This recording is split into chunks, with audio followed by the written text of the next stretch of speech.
Hello, I'm Sarah from South London Sling Library, and today I'd like to talk to you about using your ErgoBaby Aura Wrap. The first thing you want to do is flap it about until you find your middle marker. It's a nice discreet little tag sewn into the edge of one of the hems. So find your middle marker.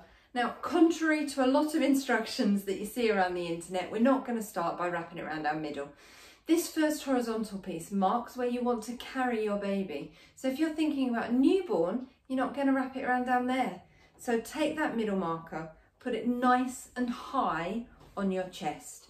Then take the ends of the wrap behind you, cross them over, and bring them up over each shoulder. That's it. Make sure that your wrap is nicely seated on your shoulders, not spread out down your arm. If you want to spread it out after you've got the baby in and everybody's nice and safe and secure, that's entirely up to you. It's absolutely fine. If you spread it out while you're wrapping it, what happens is you have loose edges and it's not going to be as comfortable or as secure. So after that, we're going to just very unceremoniously bunch it all up, chuck it down through this central section.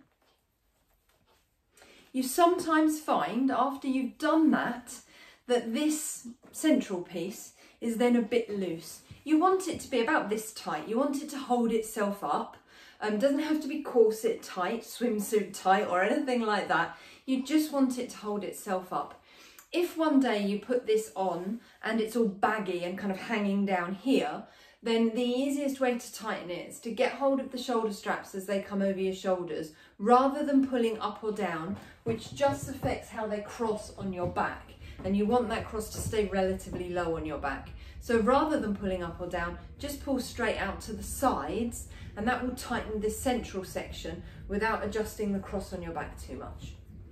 So from that weird capital H, we're then going to go from H to X by crossing those over. Keep it above your belly button as you bring it around, cross over again, bring back in front and tie a double knot. Now, if you've got more body padding than I have and you want to tie behind you, that's absolutely fine. If you've got massive tails left over, you want to go back round again and tie, that's fine, it's all good. Basically, when it comes to wrapping it around your middle, you're just using up fabric.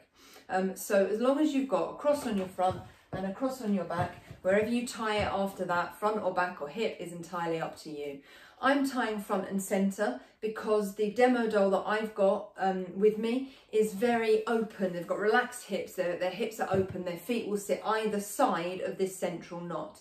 If your baby is very new, very curled up still, they've got their knees in front of their hips and their feet under their bottom, you might want to tie off to one side so that the knot is not where you want the baby's feet to be. But it's entirely up to you. I like to call this section the seatbelt layer. So what I'm going to do is bunch that up, park it down there out of the way, because this is where the baby's going to sit.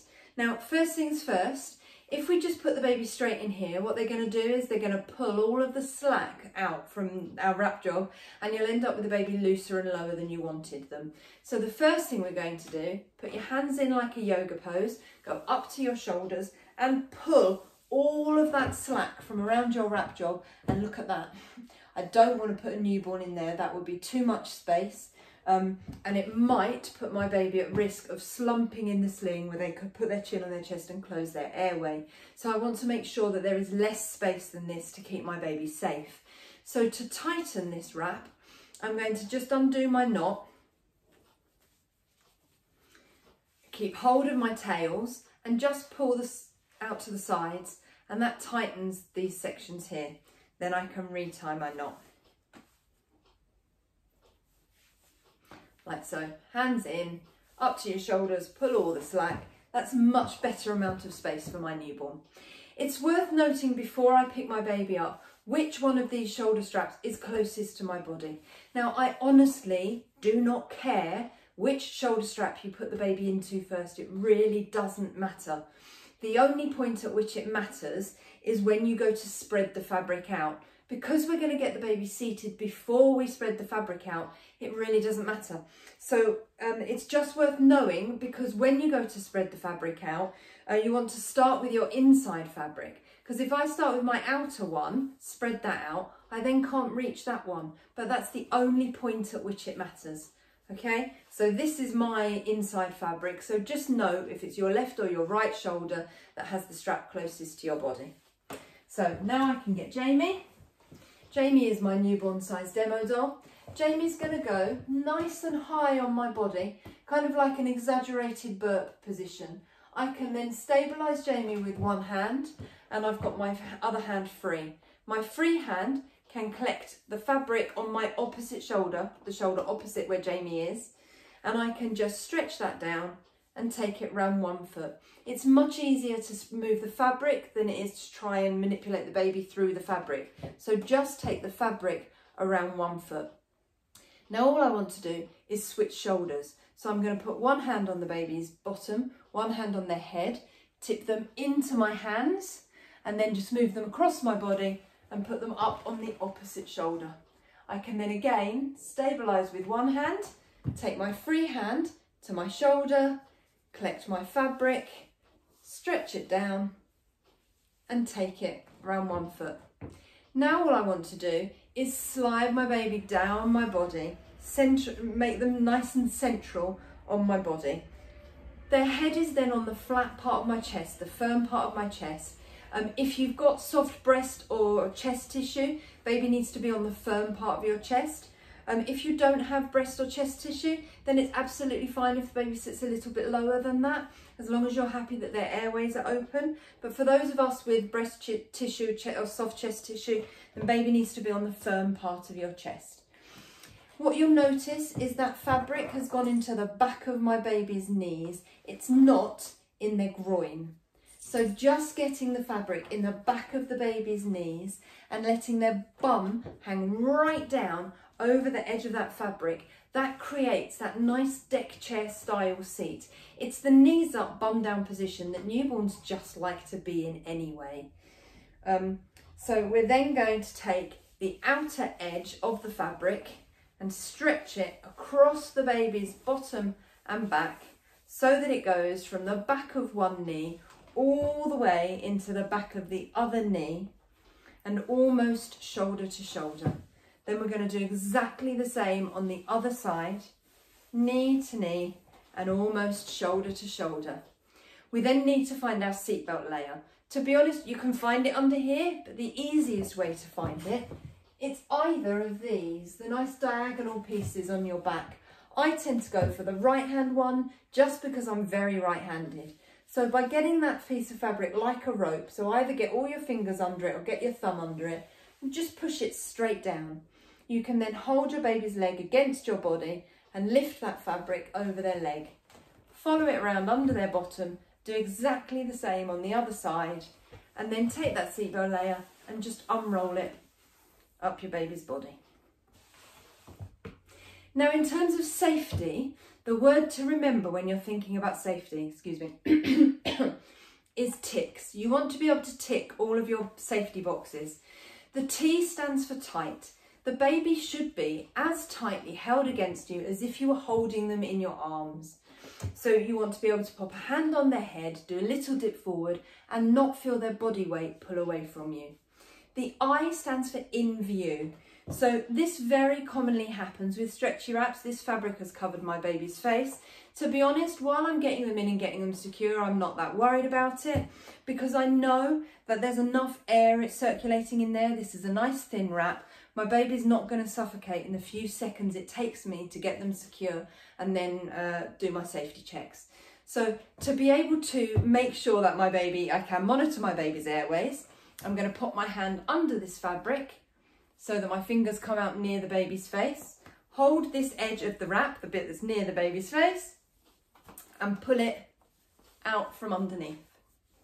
What that does is puts a twist in that fabric, opens up the area in front of the baby's face there.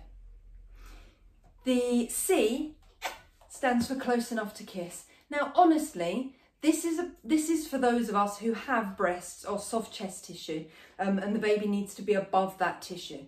If you don't have breasts, you don't have soft chest tissue, and the baby sits a little bit lower and they're just out of kissing range, don't stress over it too much. As long as you're happy that the baby's airways are open, they do not need to be kissable unless you've got that soft breast or chest tissue, in which case the baby needs to be close enough to kiss. The K stands for keeping baby's chin off baby's chest.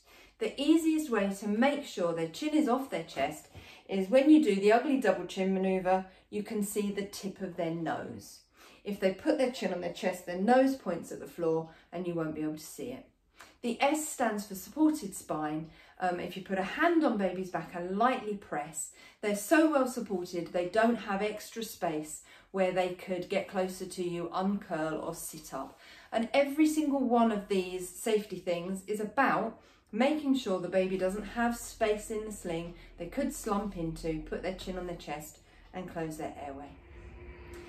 To get the baby out of the stretchy wrap, all you're going to do is take your seatbelt layer and tuck it under their bottom.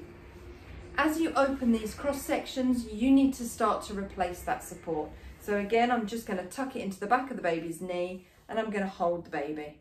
Then I'm going to swap hands, do the same on this side, tuck it into the back of the baby's knee and hold the baby. I can then get my hands around the baby's torso and either lift up to my shoulder and release the baby's feet, or I can do the Lion King manoeuvre and lift them up and out. Always aim up, not out. You don't want to lift your baby out that way. Your arms aren't long enough, they're going to get their legs stuck. So lifting baby up. If you'd like more information about using your stretchy wrap, there's an entire stretchy wrap e-course on the South London Sling Library website. For £25, you can have lifetime access to it. There's so much information. You can dip in and out of that for as long as you're using a stretchy wrap. You'll get different bits out of it at different points. But yeah, that's available on the South London Sling Library website if you'd like to buy that. If you'd like to hire a stretchy wrap or book a consultation, you can find the details of those at southlondonslings.co.uk along with the online courses. I hope this video has helped and I'll see you soon. Bye.